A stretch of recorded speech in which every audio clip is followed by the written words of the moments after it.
se passe aujourd'hui au supermarché? C'est comme avant? Ça se passe... non, ça se passe pas comme avant.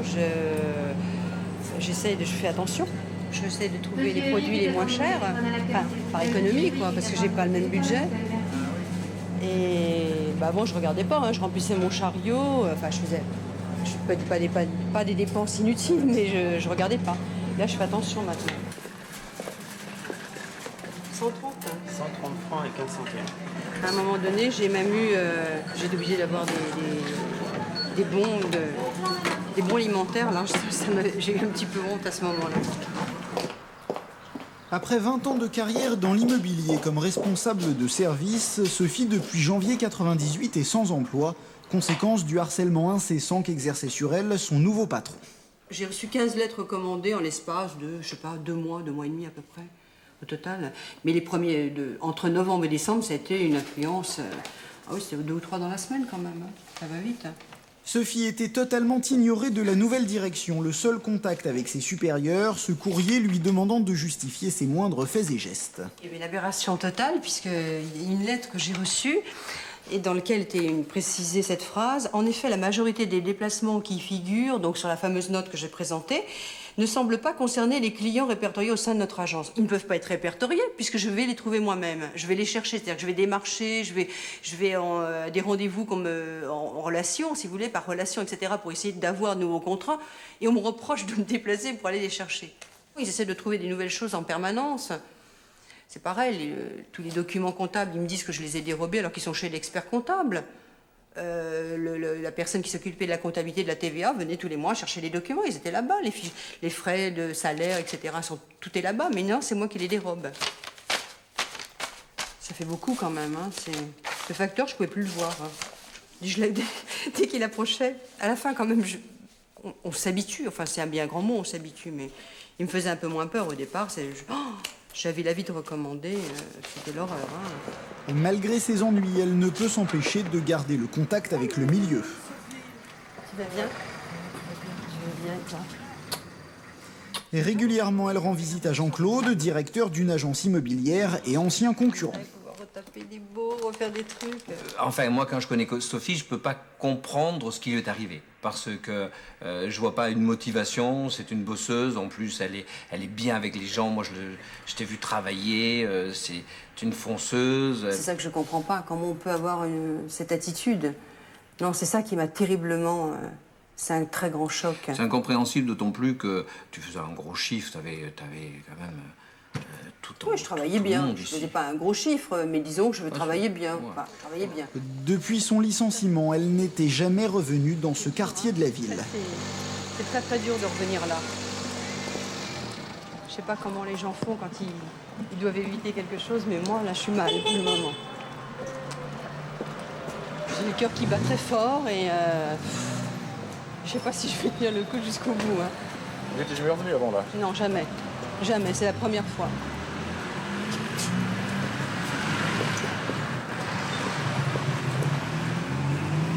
Restez juste là.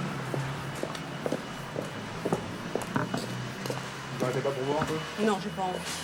Ça me fait trop mal.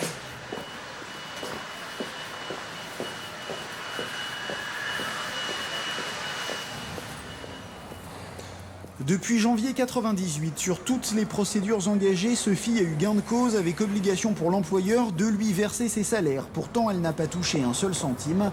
Aujourd'hui, elle a rendez-vous avec son avocat au Conseil des prud'hommes pour une procédure de licenciement abusif. C'est la 5e fois où je viens ici, je connais par cœur et j'en peux plus. J'espère que c'est la dernière parce que sinon, on va me ramasser la petite cuillère, hein, j'en peux plus. Je suis dans un état, j'ai pas dormi, j'ai pris tout à l'heure pour me calmer, mais je peux plus avaler, je peux plus rien là. C'est aujourd'hui que tout se décide? Mais tout va se décider aujourd'hui. Ça fait 1 an et demi que ça dure, 1 an et demi que j'ai pas de fric, 1 an et demi que j'attends que les choses prennent face, qu'on puisse dévoiler la vérité, comme quoi j'ai rien fait, qu'on m'a harcelé pour que je parte, pour ne pas me payer, pour finalement mettre toute une famille en péril. C'est horrible. Hein. Je suis toute seule avec mes enfants, je trouve ça horrible, c'est épouvantable.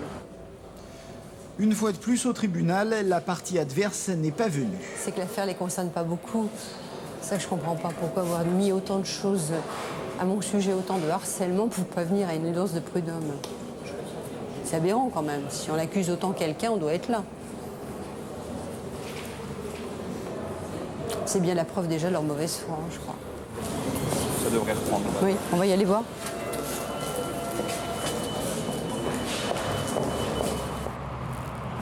Cette fois-ci, l'audience va durer une demi-heure. Et maintenant, donc, on va attendre le délibéré au 8 juin. Par contre, il y a 3 mois à attendre. Eh oui, il y a 3 mois. Mais donc, ça s'est bien passé. Vous êtes confiant? Oui, là-dessus, moi, je suis très confiant. Il y a eu une volonté manifeste de la harceler moralement pour la faire craquer et essayer d'obtenir sa démission. Parce qu'effectivement, quand vous êtes harcelé, traqué, embêté tous les jours, on vous cherche la petite bête, Oui. la petite faute, bah, vous finissez par en faire, ou vous finissez par vous fâcher contre votre employeur en disant mais qu'est-ce que vous cherchez, et donc votre employeur va utiliser ce type de situation pour après justifier un licenciement. C'est vrai que ce sont des choses que l'on trouve assez fréquemment dans le monde du travail. Bon, mais donc je vous donne rendez-vous au 8 juin. D'accord, Et maître. vous m'appelez entre-temps si jamais vous avez besoin. Et Ok. puis là, je m'occupe de la procédure d'exécution. D'accord. Voilà. Merci beaucoup. au revoir. Ouais, merci pour Je votre vous en prie. plaidoirie. Au revoir. À bientôt, au revoir. Bonjour chérie. Maman. Ça va? Pas paniquer, tu veux pas savoir, Grégory. Bon, les lettres, je peux les ranger, hein, ça sert à rien. Mais dans ces moments-là, Sophie, le soutien, ça vient d'où? Ça vient de qui? Ah bah, le soutien à ce moment-là, c'était mes enfants, hein, c'est clair. Je les attendais à longueur de journée. J'avais hâte qu'ils rentrent. Pourquoi? Déjà pour parler de ça, de dire tiens, j'ai encore reçu ça, ou j'ai reçu ça, ou il s'est passé telle et telle chose. Et puis eux, ils avaient envie d'autre chose. Mais moi, j'avais besoin d'exorciser un peu ce que j'avais à l'intérieur de moi. Mais si j'avais pas eu mes enfants, c'est vrai que j'aurais peut-être pas vécu les choses de la même façon. Maintenant, c'est avec du recul, mais sur le coup, en fait, ça donnait...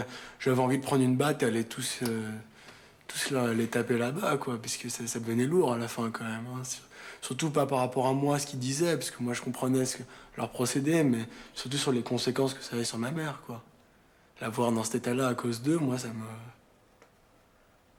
Enfin, c'est une injure. Enfin, je trouvais ça injuste d'une personne qui avait rien fait, et comment au fur et à mesure, ça la tuait petit à petit, quoi.